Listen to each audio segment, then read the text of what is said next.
The dust of Karbala had barely settled when the cries of the orphans were drowned in the clang of chains.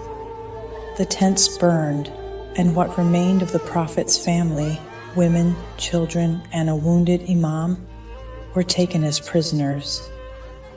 Imam Zain ul Abidin, too weak to stand, was bound in shackles. Lady Zainab, with a bruised heart but unshaken will, gathered the frightened children, covered them with torn chadors, and began the journey. From ashes to humiliation, they walked barefoot under the burning sun, passing through mocking crowds and heartless soldiers.